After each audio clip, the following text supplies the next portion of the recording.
आखिरी सवाल। और आपने एक मिनट रुक जाइए, आपने कहा तेजस्वी की 9वीं फेल की बात, हमारा इससे कोई लेना देना नहीं है कि वो 9वीं फेल है कि 14वीं फेल है, ठीक है ना। मैं क्यों कह रहा हूं उसकी बात को आप समझिए गंभीरता को। सामाजिक राजनीतिक स्थिति, सामाजिक आर्थिक स्थिति और परिवेश की वजह से कई बार आपको यह अवसर नहीं होता है कि आप फॉर्मल एजुकेशन कर सकें। मुझे इस बात का ज्ञान है। कामराज से बड़ा कोई मुख्यमंत्री तमिलनाडु में नहीं हुआ, कामराज को कोई फॉर्मल एजुकेशन नहीं थी, लेकिन उनकी परिस्थिति अलग थी। तेजस्वी यादव डीपीएस आरके पुरम में, आप भी दिल्ली में रहती हैं, डीपीएस आरके पुरम में पढ़ते थे, 9वां पास वहां से नहीं कर पाए। उनका दावा है कि हम क्रिकेट खेलने चले गए। अब क्रिकेट में कितना नाम कमाया वो तो बात छोड़ दीजिए। बाबूजी ने उनके कहा कि अरे भैया मेरा लड़का, हम तो सोचे थे क्रिकेट खेलने गया है, ये तो तौली लेकर पानी लेकर दौड़ रहा है। चलिए मान लीजिए उन्होंने कहा कि हमारे अंडर विराट कोहली खेले थे, हम मान लीजिए कि बहुत बड़े क्रिकेटर भी थे। क्रिकेट छोड़े हुए उनको कम से कम 20 वर्ष हो गया। बिहार के गांव देहात में चलिए, सामान्य परिवारों में आपको महिलाएं मिलेंगी, आप पूछिएगा कितना पढ़ी हैं तो बोलेगी बीए किए हैं। फिर आप पूछिए भाई बीए कब कर लिए तो बोलेगी कि हमारे बाबूजी थे ना तो हमको 8वीं तक पढ़ाए थे, लेकिन हमारा जब शादी हुआ पढ़ाई छूट गया, शादी हुआ तो हमारे पति ने हमको मैट्रिक कराया, फिर भैया बचवा बाल बच्चा हो गया ना तो पढ़ाई छोड़ दिए, लेकिन जब लड़का सब बड़ा हुआ तो कॉरेस्पॉन्डेंस से बीए किए। ये उस महिला का शिक्षा के प्रति आदर और सम्मान दिखाता है, वो दिखाता है कि वो महिला की शिक्षा के प्रति सोच क्या है। तेजस्वी यादव का 9वीं पास नहीं करना यह दिखाता है कि इस व्यक्ति की शिक्षा को लेकर सोच क्या है। भाई आप उस समय नहीं पढ़े, क्रिकेट खेलने चले गए, अब पढ़ लो, अब मैट्रिक पास करके दिखा दो। आखिरी सवाल। ना, अरे आप ऐसे बोल के निकल रहे हैं। तेजस्वी यादव को मैं चुनौती दे रहा हूं, भाई यहां पर ट्यूशन कोचिंग जितने लोग हैं कर लो और मैट्रिक पास होकर दिखा दो, मैट्रिक पास होकर दिखा दो। मैं जनसुराज वापस ले लूंगा, आपको नेता मान लूंगा, आप ही का प्रचार करूंगा, मैट्रिक पास हो जाओ। चलिए ठीक, मैट्रिक पास ये आदमी नहीं हो सकता है। भाई लालू जी के परिवार में कोई नहीं हुआ। अरे हम मजाक नहीं, देखिए बच्चे भी हंस रहे हैं। ठीक, आप देखिए कितना बड़ा जाति है। नहीं आप लोग ऐसे ठीक है कर रहे हैं। नहीं, अरे भाई जिस समाज में लोगों को सिपाही बनने के लिए 5 वर्ष 6 वर्ष संघर्ष करना पड़ता है, क्लर्क बनने के लिए बच्चे यहां 10-10 साल पढ़ रहे हैं, वहां पर आप इसलिए बिहार के नेता बनिएगा क्योंकि आप किसी के लड़के हैं, भले आप 9वीं फेल हैं। और ये सवाल उठाया जा रहा है तो आप कह रहे हैं हम पर्सनल आक्षेप कर रहे हैं। हम पर्सनल आक्षेप नहीं कर रहे हैं। लालू जी के बहुत सारे लड़के बच्चे ऐसे हैं जो फर्जी मेडिकल का डिग्री लिए हुए हैं, हम नहीं बोलते हैं बात। हम कहां बोले, कहीं बोले भाई। उनकी 2 लड़की मेडिकल डॉक्टर है, कहां से पढ़ी आपको नहीं मालूम है, कौन पीएमटी और कौन नीट पास किए जरा पूछ लीजिएगा। और लेकिन आप जब दावा ठोक रहे हैं कि हम बिहार को सुधार देंगे, अब उनके ज्ञान का स्तर एक लाइन बोल के खत्म करेंगे। ये बड़ा आदमी बोलता है सरकारी नौकरी पर कि हमने 5 लाख दे दिया, 10 लाख दे दिया। एक आंकड़ा भैया सब लोग याद कर लीजिए, बिहार में आपकी रिसर्च टीम ने नहीं बताया होगा, चपरासी से लेकर मुख्य सचिव तक संविदा कर्मी इंक्लूडेड टोटल 23.25 लाख लोग ही सरकारी नौकरी करते हैं। जाकर ऑडिटर जनरल का रिपोर्ट देख लीजिएगा। 23.25 लाख लोग बिहार में सरकारी नौकरी करते हैं और यह दावा ये हो रहा है कि हमने 5 लाख दे दिया, हमने 10 लाख दे दिया। अरे मेरे भाई टोटल नौकरी ही 23.25 लाख लोगों को है। और अगर उन्होंने 5 लाख नौकरी दे दी तो बड़ा एक सिंपल सा गेस्ट पेपर वाला सॉल्यूशन है कि भाई आप ही के मन से वो घोषणा कर दें कि हम उन 5 लाख बिहार के लोगों का नाम नंबर जारी कर देंगे जिनको हमने नौकरी दी। आप नंबर जारी कर दो, हम लोग मान लेंगे कि भाई आपने नौकरी दी है। ऐसा कैसे है कि आपने 5 लाख लोगों को नौकरी दे दी, उनको सैलरी मिल रही है, लेकिन उनका नाम पता कोई नहीं जानता है, और तुम उसका नाम पता जारी नहीं कर रहे हो। यार जारी कर दो, हम लोग मान लेंगे कि 5 लाख नौकरी तुमने दी है। ठीक है, आपने चैलेंज दो चैलेंज दिए यहाँ पे, एक मैट्रिक पास करने का और एक वो नाम पता जारी करने का। लेकिन खत्म करने से पहले एक सवाल, क्योंकि आपने सोच के बारे में बात की है, आपने हाल ही में एक सन ऑफ बिहार मनीष कश्यप को अपनी पार्टी में शामिल किया है।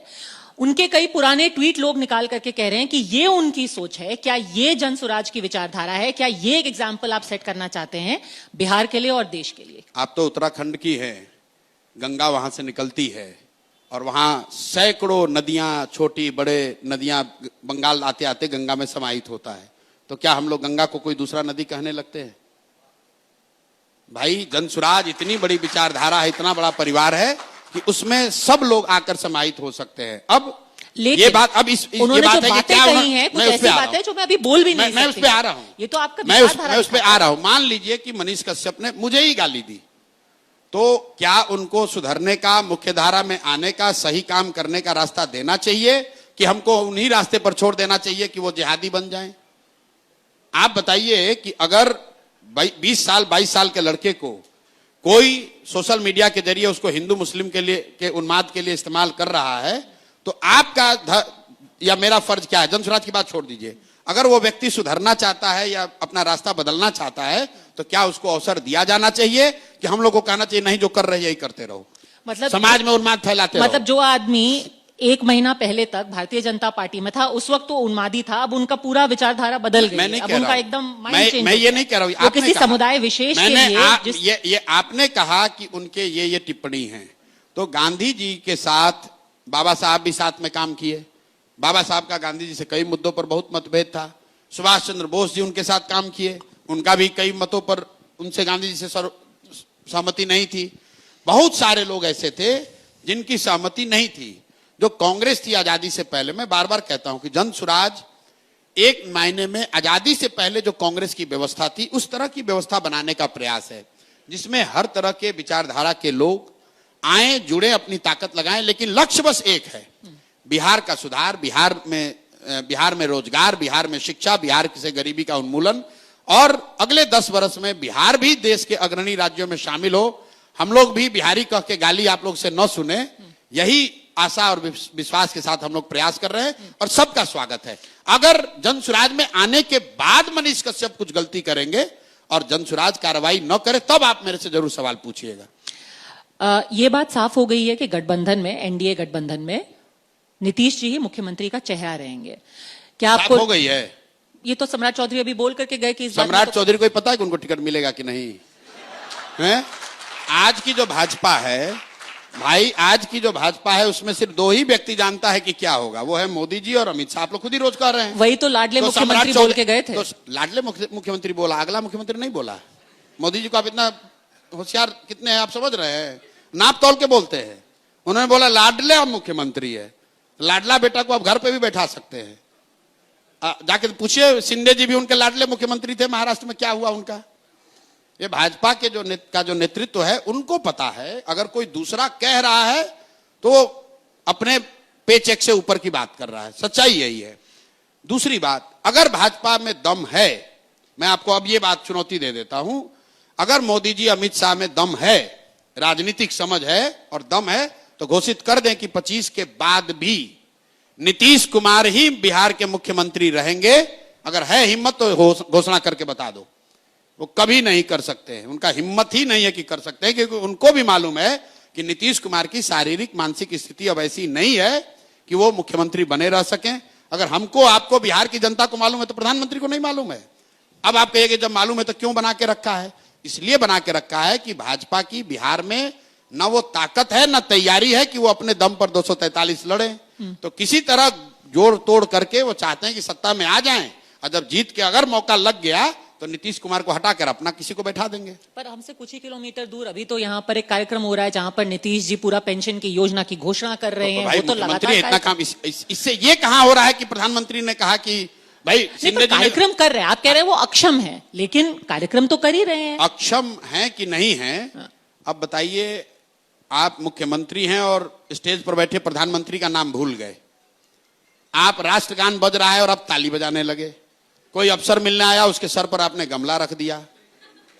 और बिहार का हर एक व्यक्ति डेली जाता, और ये कोई हंसी का बात नहीं है, ये हंसी की बात नहीं है। आप बताइए, अगर आपको सिपाही बनना है, क्लर्क बनना है, सेना में जाना है, आपका मेडिकल जांच होता है, फिजिकल फिटनेस होती है, और 13 करोड़ लोगों का मुखिया नीतीश कुमार, वो मानसिक तौर पर स्वस्थ हैं कि नहीं, इसकी जांच कोई नहीं कर रहा है।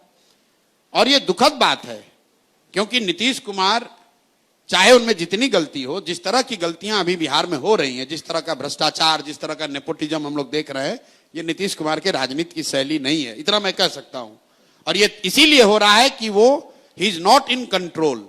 उनके अगल बगल 4-5 अफसर हैं और 3-4-5 उगाही मंत्री सब है, यही मिलकर चला रहा है। इसको मालूम है कि नवंबर के बाद अब ये व्यवस्था रहने वाली नहीं है, तो जितना लूट सके उतना लूट ले, यही लोग लगा हुआ है।